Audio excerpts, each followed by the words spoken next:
So the first tip that I have is how to shop. So we're going to talk about before shopping, during shopping, and after shopping. So before shopping, one of the number one tips that we share is really to plan your weekly meals and your snacks ahead of time as much as possible, and to use that shopping list as a tool. I'm going to ask the group, what happens if we don't write a shopping list and we go to the grocery store? You can answer in the chat or you can unmute. But what will happen if we don't have a shopping list and we head to the store on an empty stomach, let's say? Bingo, we buy way too much stuff. We don't stick to our list. We get tempted by, maybe sales that aren't really sales, or we buy things that look tempting and we end up buying much more than we planned. We go way off budget. So I hope that the tools that I share tonight will help you to stick better to your budget. So one is, like I said, to plan out those meals. Two is to use the store circular. So look ahead at different store circulars, maybe compare to find the best store. Also, use coupons for only foods that you would normally eat. So sometimes we're tempted if we see a coupon to buy a food, but maybe it's not a food that we would normally consume. And so we're spending more money that we didn't intend to. The third tip is kind of a simple one, but oftentimes in classes, I find sometimes folks don't know about this, is to use the store card if there is a store card. So most grocery stores, you can ask at customer service, or you can even go online and sign up for a store card, and that will provide additional discounts.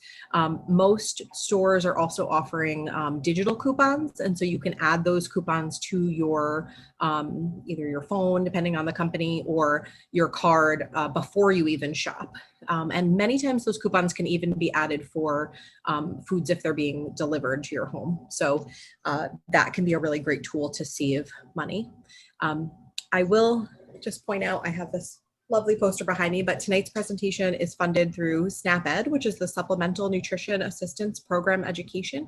And so if you did not know, since COVID, SNAP or EBT funds can be used for home delivery of foods. So you can order foods online, and many folks might not know that. There's certain select retailers you can find out on Connecticut's Department of Social Services page, and I will share that information with Catherine at the end tonight to be able to email out to everyone.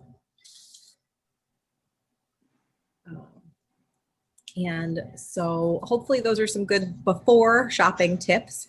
One last tip that I will share is there's lots of different tools for meal planning to help come up with meal ideas. There's two tools that I like to use and that I like to share with classes when I teach, and that is, one is called a meal planning matrix. And the idea of that is to list out different types of protein foods that your family enjoys. So you might have chicken or fish or beef, beans, listing different types of vegetables. So maybe broccoli, cauliflower, carrots, and then listing different types of starch. So you might list potato, rice, whole grain, bread, something like that. And then the matrix is you just kind of select. So maybe this week chicken is on sale, so that becomes one of the foods that you choose. Maybe you already have rice in your pantry, and so that way you can create a balanced plate. And actually Juliana has my plate, which she's going to show. And I'm going to show you another version of that. Raise your hand if you have heard of my plate or seen my plate before. So we have fruits, vegetables, grains, proteins. I don't see any hands raised, but I'm hoping that you guys have seen that tool before. Oh, not familiar. Okay, so My Plate is USDA, United States Department of Agriculture. My Plate is the tool that's used to help teach folks about healthy eating or healthier eating. So you're familiar with the components. Okay, great. So the components are fruits, vegetables, grains, protein, and dairy. Thank you, Juliana. And so this is another way to look at the plate, but the idea is to provide balance. So half of the plate we want to have as vegetables, preferably non-starchy vegetables if we can, especially to maintain a healthy weight. a quarter of the plate as lean protein, so things like eggs, beans, fish, and lean meat like chicken or turkey or poultry. And then 1/4 of the plate as whole grains or starchy foods. So here we have things like pasta and bread and corn. So that can be a really helpful tool for maintaining a balanced plate, but also it can help with budgeting because as we know, vegetables, I think sometimes there's the misconception that they can be an expensive part of our diet, but in comparison to convenience foods, they're actually less expensive. So they can help with budgeting. Great question, Robin. So how big is the plate? So on average, an American plate, a dinner plate, I challenge you after this to take a ruler and measure your dinner plate, but most are 10, 11, or 12-inch plates. That is not what we want. For a healthy plate, we want a 9-inch plate, or I actually have right here a paper plate. So that is about the size that you want, sort of a standard paper plate. Or a 9-inch plate. That would be for adults. For children, it would be a 6 or 7-inch plate, depending on their age. There are all kinds of different things you can do, but this happens to be a teaching plate. But you want to always think of that imaginary line down the plate and having this half as vegetables, grain, and protein. And if we use that as our basis, it doesn't have to have the lines like this plate does. We could just use, a paper plate, but keeping that in mind will help with good health. Thank you. So, yeah. Thank you guys. This is fun to have the chats as we go. So those are my tips for before shopping. I shared the meal matrix. Another fun way to meal plan is just to come up with a concept for every night of the week. So I learned this from another dietitian that I enjoy reading her blog, but she just comes up with kind of wacky names for different nights of the week. So this works well in my house, but we do things like meatless Monday. So Monday might be like a bean chili or something like that. Taco Tuesday. We might not always have tacos, but I might use that same idea where maybe we'll have fajitas or something like that. But that way I have sort of a concept, and then I can build based on what's on sale that week or what I already have in the pantry. Soup Sunday, I love it. Whatever Wednesday. So Wednesdays tend to be a crazy day around here. And so we might have leftovers. It'll be whatever you can find in the fridge. Thursday, I know someone, it doesn't rhyme, which is not as cute, but like a square meal Thursday. So that might be where you always sort of follow the plate. You might have salty Saturday where one day a week you're treating yourself to a lunch or dinner out, but that way you have some planning to it, and you can have fun with it. You can change the names of the week as a way to keep your meals more interesting. So that's all my planning tips. Next, we'll go into during shopping, some of the tips to help. Any questions there? I'll pause for a minute before we get into during shopping. Okay. You keep asking them as you need to, but during shopping, we talked a little bit about this, but you really want to make sure that you have a light meal or a snack before we go to the store. If we go on an empty stomach, everything gets added to the cart. Not a good way to keep in our budget. Another tip that can help is to select store brands. So oftentimes store brands are made in the exact same factory as the name brand, and the only difference is the label. So anytime you can choose a store brand, that can help. Another tip is to look up and to look down. So often pre-COVID, Juliana and I would do grocery store tours, and we would show, every item in the store, for the most part, that's between your shoulder height and your knees. Companies pay prime marketing costs to keep those items at that sort of eye level or child height. And so if you look above your shoulders and below your knees, oftentimes those are the lower cost items and items that aren't as heavily marketed, but they may have, same or more nutrition, oftentimes less sodium or less sugar, and then they're usually lower cost. Great question, Stephen. So can you give examples of filling foods like soup, cottage cheese, since being hungry after a healthy meal seems to be a problem? Sure. So one thing that can help is to add a healthy fat. So having like a small piece of avocado or cheese, or the cottage cheese is great because it's high in protein. That can help balance out.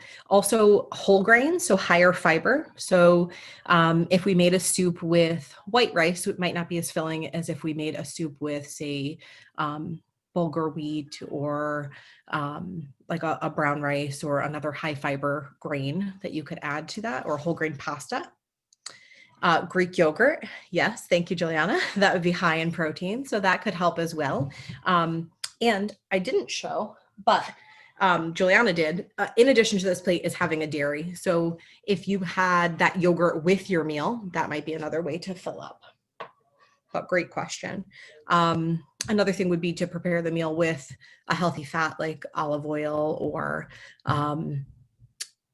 there's so many things that we can do to provide satiation for a meal, or to increase your fullness. One thing there that can help is to eat more slowly. Oftentimes, I think, especially in the last year, we might be a little bit more stressed, and we're coming to mealtime with sort of a lot of other things on our mind. And I learned this simple tip from a dietitian colleague up in Boston, but I found it helpful, is just to take a deep breath or two before you go to eat your meal. Oftentimes we are really stressed. Our hormones are all out of balance. So just taking a few deep breaths before we go to eat, we kind of calm down, and then we can enjoy our meal more, and we might be able to eat more slowly and then feel more full. Great question. The next tip is to use unit pricing, and I'm going to do my best to explain unit pricing not being in the grocery store. So ideally, I would like to be in the grocery store when I explain this, but unit pricing is the number. I'm wondering if I have an example. I do not. When you are in the grocery store, there's two numbers underneath each product. Typically, there's a number to one side that is the number that you pay at the register. So for example, yogurt might be on sale for $2.99 for the tub of yogurt, right? But when we look at the unit price, that would be, well, maybe that's not a good example. Hold on. Let me give an example of something that's not, well, so we'll use carrots, because that's one that I think the visual is really easy in the grocery store. So with carrots, we have different types of carrots, right? We can buy a whole bag of 5 pounds of carrots. How much would we pay for a 5-pound bag of carrots? What do you think? Let's see who knows their grocery store. $4? Yes. Yeah. $4. That sounds about right. $3.99 for 5 pounds of carrots. That's about what I would see. So it's less than $1 per pound, right? 75 cents a pound. If we look at things like baby carrots, oftentimes we see them, 2 for $3, and we think, oh, that's a pretty good deal. But they're usually less than a pound package. So we're paying $2 or $3 a pound for that small bag of carrots, whereas the big bag of carrots is 75 cents a pound. So just by making swaps like that, it does take a little bit more time to maybe peel or chop. But if we, and I'm going to talk about this, if we prepare it right when we get home, right when we get in the door, and we put them into a container or a bowl, and we have our carrot sticks versus baby carrots, that can save over time, especially if it's a food that we eat regularly. Going back to the carrots for a minute, there's another type, which would be shredded carrot or carrot coins. And those can actually be, anyone want to take a guess at how much per pound they can cost?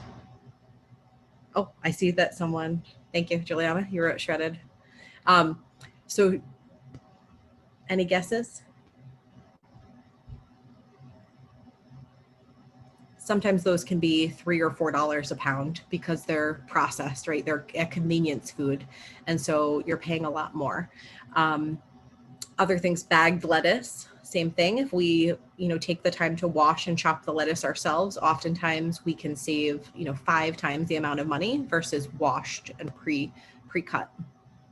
So those are just a couple examples. I'm happy to give more, but unit pricing is basically the price per pound. So not only does it allow you to compare fresh foods, like the example of baby carrots versus whole carrots, but it also allows you to compare fresh, frozen, and canned. So if we wanted to compare the price of fresh carrots versus canned carrots versus frozen, it would let us compare across those different types of foods. So unit pricing can really make a big difference with comparison of produce, but also with other convenience foods, things like grains or cereals. It can allow us to compare the price between a smaller box and a larger box. So I hope that helps. I'm going to pause there to see if there's any questions on unit pricing.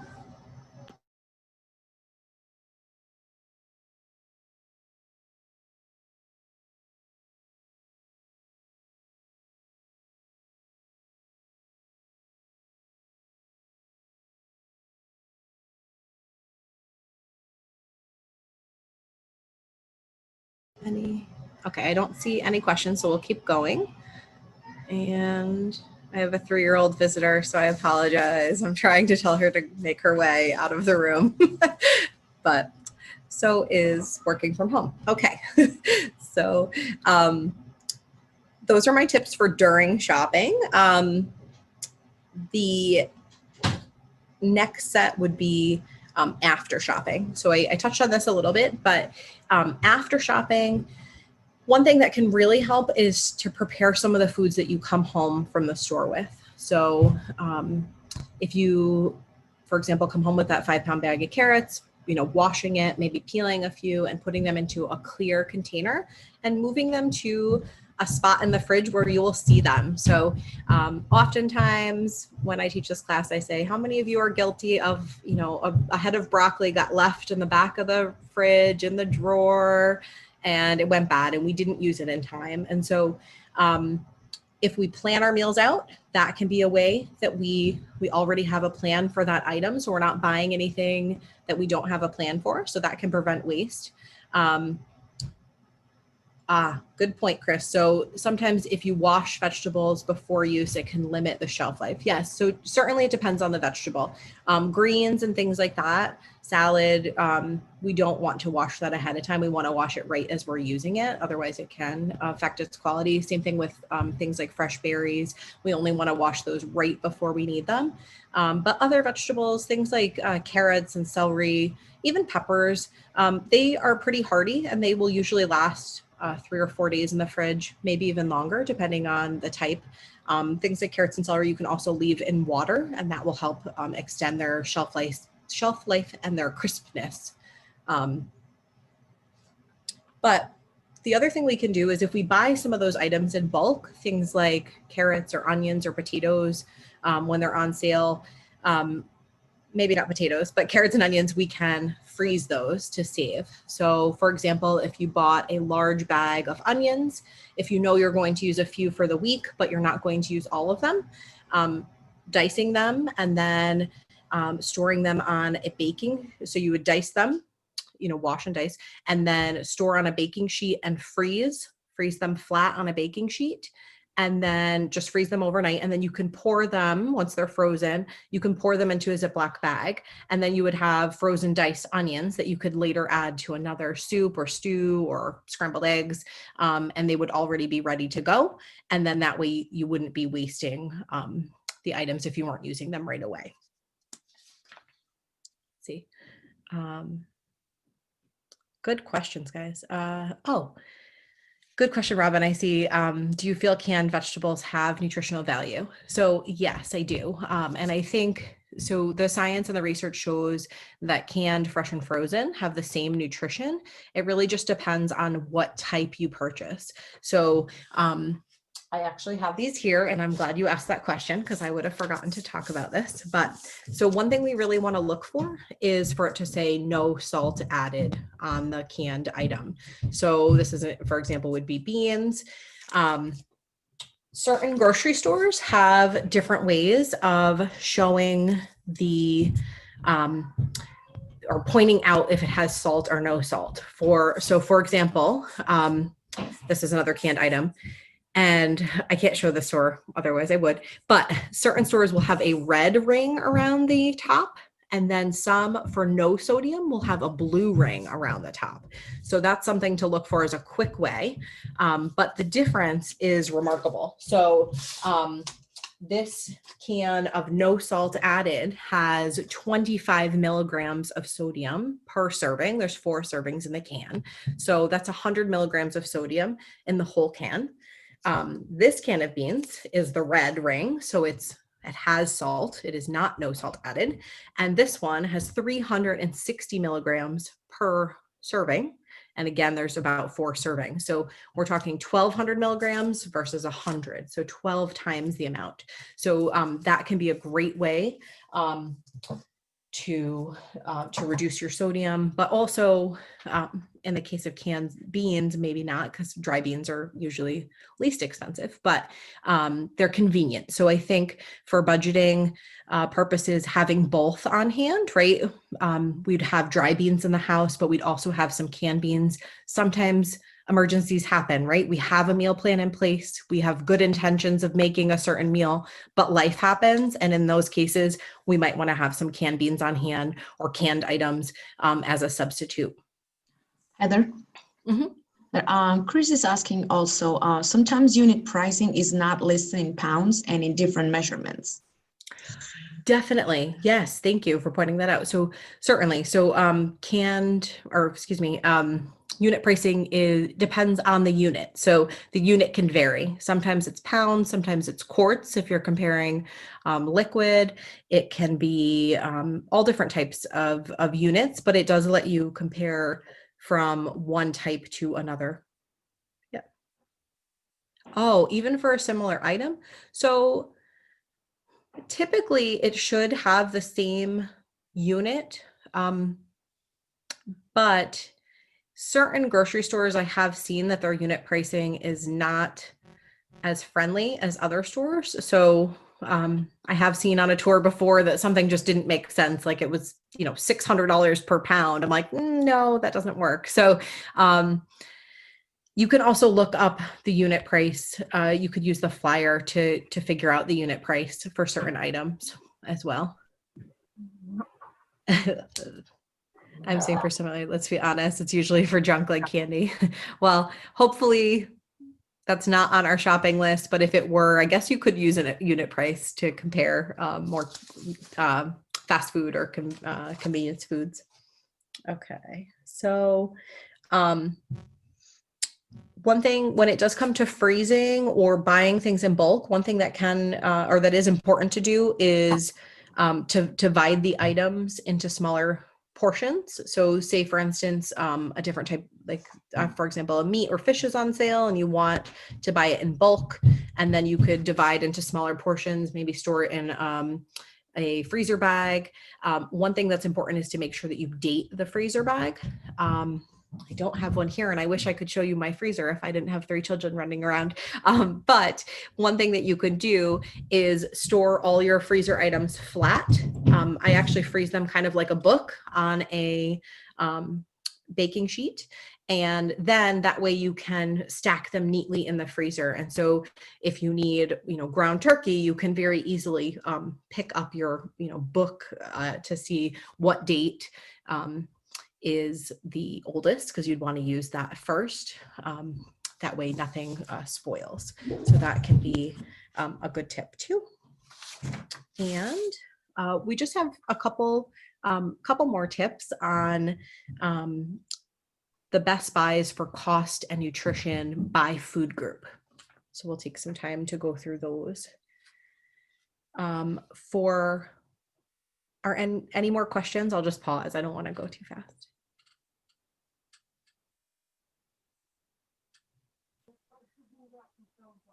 Okay. So for breads and grains, choosing whole grain breads would be the best choice for nutrition and for also for fiber. So fiber will help us to feel more full. And if we feel more full, we'll typically eat less food. And so that will save our budget. And so one thing that can also help is to find like day-old varieties. So oftentimes at the back of the grocery store, there might be a section of day-old bread or day-old tortillas, things like that. And oftentimes you can find great deals on whole grain items. And those can be frozen, and frozen breads will store for several months. So as long as you use them within a few days from when you thaw them, they can be a great choice. Another great choice is to buy regular brown rice or old-fashioned oats or whole grain grits. And those can be great staples to keep on hand because you can make so many different recipes from them. Especially, I find whole grain oats are really versatile. So one great example, certainly with oats, we can make things like breakfast foods or overnight oats, granola bars and granola, things like that. But also oats can be used in so many different recipes. If you make things like meatloaf or meatballs, you can actually add in oatmeal. And that is a way to add more fiber and also thicken up a recipe. Instead of using something like white bread or breadcrumbs, you could use the oats instead. And by buying those whole grains, it will help us save money, but also it reduces the amount of sodium and sugar. If we buy the instant variety, so for example, instant oatmeal, it's often, it actually is high in salt, which is surprising, but if you have any at home, I invite you to look at the back of the package, but you'll be shocked to see the sodium in instant oats versus whole grain, old-fashioned oats. But also lower in sugar, certainly. So there's no sugar added to the old-fashioned oats, and the instant oats typically have 2 teaspoons per packet. So quite a bit, probably more than you would add if you were making it homemade. And so that way you can control how much sugar. The next tips are for vegetables and for fruits. And so for vegetables and fruits, vegetables, one of the greatest tips is if you choose frozen and you buy the biggest bag that you can. Frozen vegetables last a decent amount of time. Oftentimes when they are frozen, they're packed at their peak freshness, so they'll provide the same nutrients. But oftentimes you're getting the sort of the best part of the vegetable, depending on what you're buying. But if you think of like a head of broccoli or head of cauliflower, we might not always use the stem. And so we're paying per pound for the whole thing. Whereas if we buy like frozen broccoli florets, we're getting all of just sort of like the edible portion of the vegetable. Certainly you can eat the stem, and actually I have some great recipes for how you can use the stem, but generally speaking, you can save money by buying those frozen vegetables in bulk. Also, we already talked about, but making sure you look for low sodium, reduced sodium, or no salt added when purchasing canned vegetables. I see we're picky eaters, so no whole grains. So I would say just keep trying. So I have some picky eaters here as well, but just keep trying new foods with grains. One thing that is can be fun to do is if you have a store that has different items in bulk from like dispensing bins, you could just buy like a 1/4 cup or a 1/2 cup of a new grain and try that. Things like sometimes maybe people haven't tried quinoa and you don't want to invest in a whole box or in a whole bag, but you might try a 1/2 cup and just have it as a side for a dinner or something like that. So that can be a fun thing to do as a family, especially at this time where we might have more time on our hands. Fruits, when it comes to fruit, we want to buy fruit when it's in season would be the best choice. So in Connecticut in June, we have strawberries that are in season. So oftentimes we can find those at a lower price or in abundance. Or in July, we have blueberries in season. So those are often on sale. And so buying those fruits when they're on sale is a great way to save money, but also we could freeze some for winter months use, and that can help. And if it's not in season, so right now we don't have really much in season in Connecticut, but what we can do is shop the different sections of the store. So oftentimes at the front of the store, when you walk into the produce section, the section that's closest to the entrance of the produce section will typically have what's in season or what's lowest cost sort of worldwide. So that can be a helpful tool to save money. So right now we're in December, things like citrus are on sale typically. I've seen avocado lately that is at a much lower price. And so by knowing that and knowing sort of the typical price of items, we can save money by buying the seasonal produce or the produce that's lowest cost. Oh, great questions. Oh my gosh, they keep rolling in. Okay. So one is, Pat said, is whole grain as nutritious as whole wheat?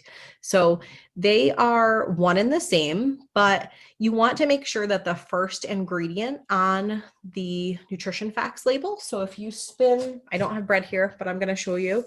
If you spin your can around, you'll have the ingredients listed. And if the first ingredient is whole, then that usually means the bulk of the product is a whole grain. So for example, whole grain oats or whole wheat flour. That means that the bulk of the item that you have is whole grain. Sometimes something will say that it is multi-grain or there's lots of other tricky sort of marketing like honey wheat. It doesn't mean that it is whole grain. So oftentimes when you see a multi-grain, you'll flip over the package and the first ingredient will be white flour. And then it might have oat flour. And then a few down the list, it might say whole grain flour. And so you just want to be a smart shopper and a smart reader and just take a look. And once it can be a little bit of work in the beginning to just read one extra label every time you go to the store. But once you identify some products that are whole grain or the first ingredient is whole grain, the shopping becomes much faster and easier. But it's tricky. There are a lot of companies that will kind of entice you with some wording on the front, but when you flip over the package, you're like, wait a minute, this actually doesn't have what I thought it had in it. So great question. I see another question about how do you recommend freezing strawberries and blueberries? I want them whole and not mushy. Good question. So it goes back to that same idea of using a baking sheet. So with blueberries, you can lay them flat on a baking sheet and then put them in the freezer and let them freeze overnight. It's like a flash freezing kind of method. And then you don't want to we have one more joining us. You don't want to wash the strawberries or the blueberries before you freeze them. So the blueberries you would lay flat on a tray, you would freeze them overnight, and then you can pour them into a bag, like a Ziploc freezer bag, and then they will stay whole. And then you just wash them before you are going to eat them or put them into a recipe.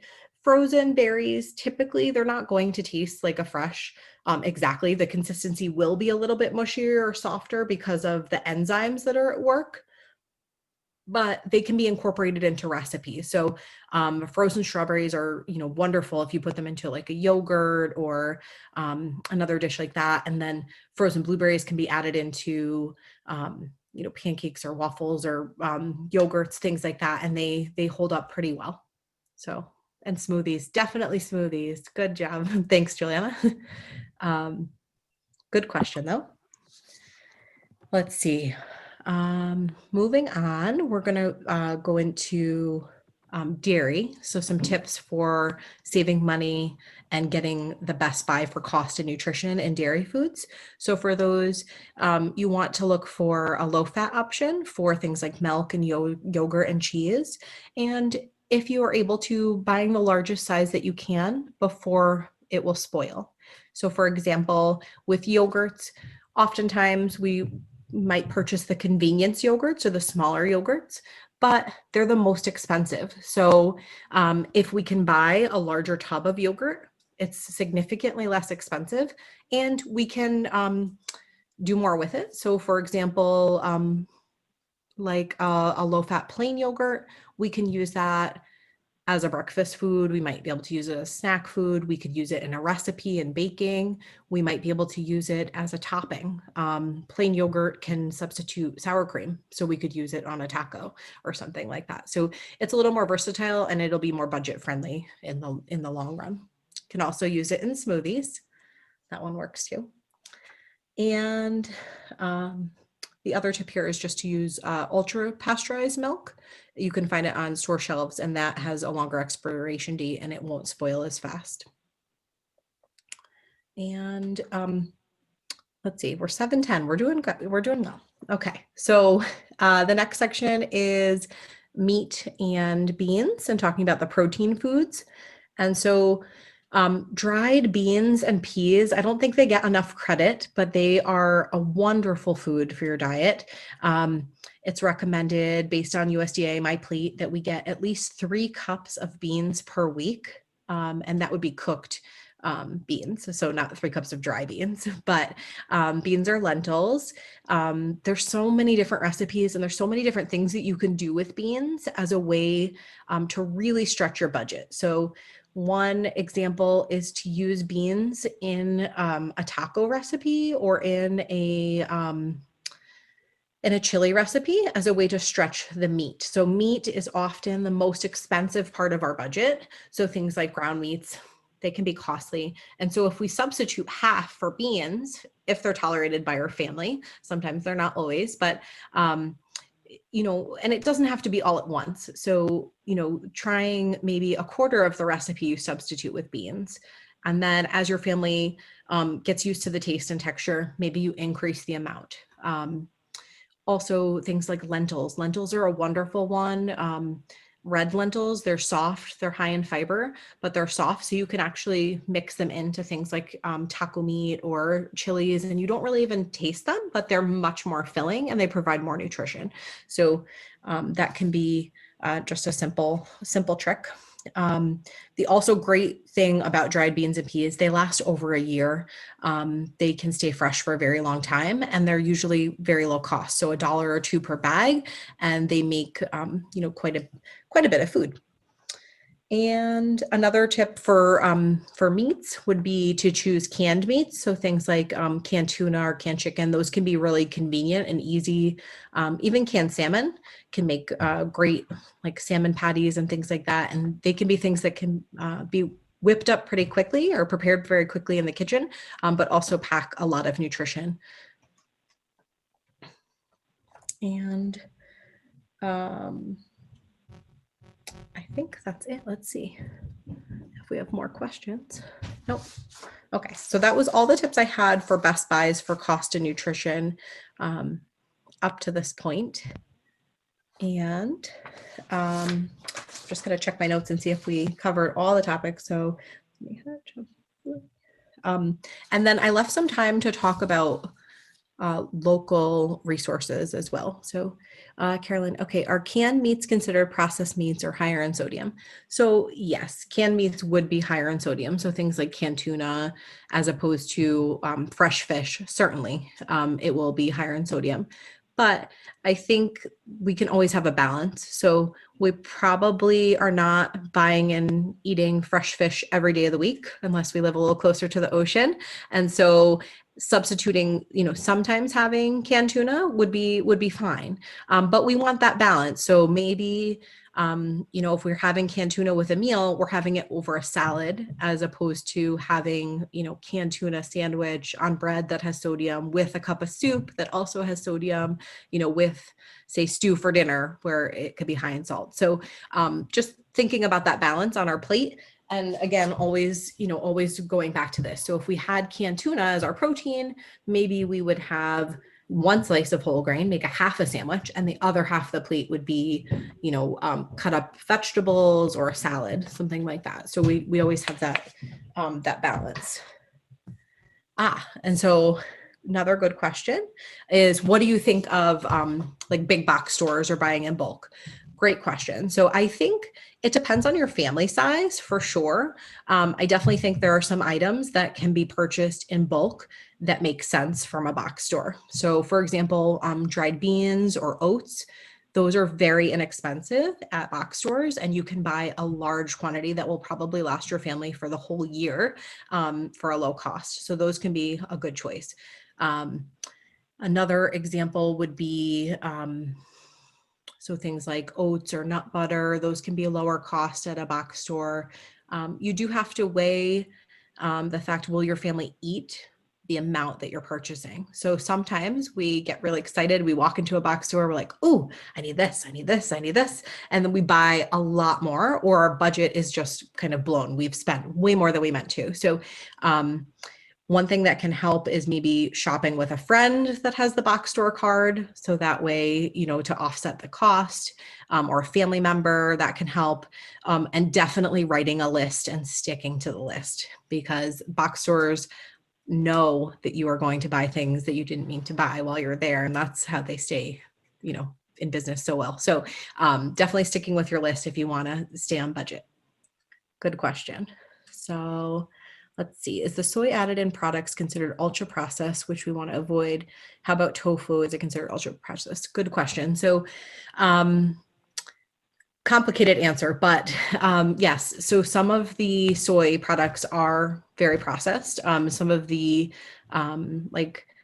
burger alternatives and the crumbles and things like that, they can have a lot of additives and quite a few ingredients. They also can be high in sodium. So definitely read those ingredient lists to see. But tofu itself is a great protein source and is very low cost. And so that can be a great meat alternative, and it can be a great way to add protein to meals. So certainly tofu could be a great choice. Yeah, good question. Yep, exactly, Juliana, the mock meats. I wanted to spend just a couple minutes talking about local resources and things that are available in Connecticut and also in specifically in Danbury. So we're in December, so I'm going to give it a minute or two, but the farmers market can be a great way to stretch your budget. It is located, well, its location moves, but keep an eye out for where it is. This year it was at the Railway Museum. I hope it's there again next year, but it does move, but it's usually somewhere on Main Street. And one thing that's really important to know about the farmers market that not everyone knows is if you have any programs or such as SNAP or WIC or your senior, you can actually double your money at the market. So if you have any friends or family that haven't received any of those resources, let them know at the Danbury market they can double their money. So for example, if you have SNAP or EBT, if you swipe your card for $5, they'll give you $10 to spend at the market. So you can really help to stretch your budget. And I think it's a best kept secret. There's marketing all over the place, but I'm not sure a lot of folks know about that. And that's not true of every market. That's specific to Danbury and a couple other cities in the country. And let's see. Oh, I have a lot more good questions here. Okay. Is gluten-free generally as healthy as whole grain? Great question. So gluten-free just means that it is lacking a certain protein called gluten. Typically, gluten-free products are usually more refined grains. So that means they are usually made with rice or corn. They're usually more processed. So they're not necessarily healthier by saying gluten-free.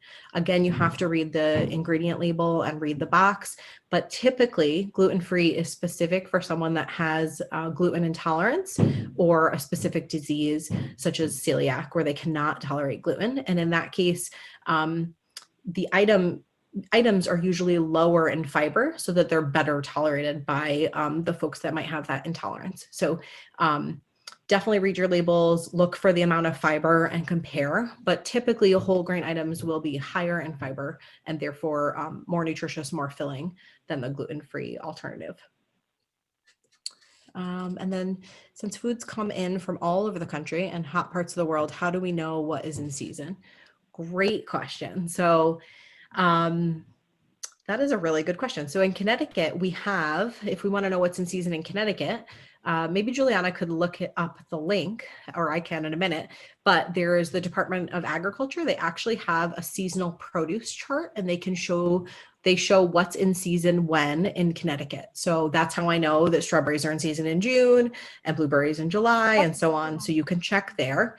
As far as around the world, that is a good question. So typically you wouldn't really know that, but you could look at the store flyer to see what was on sale and when.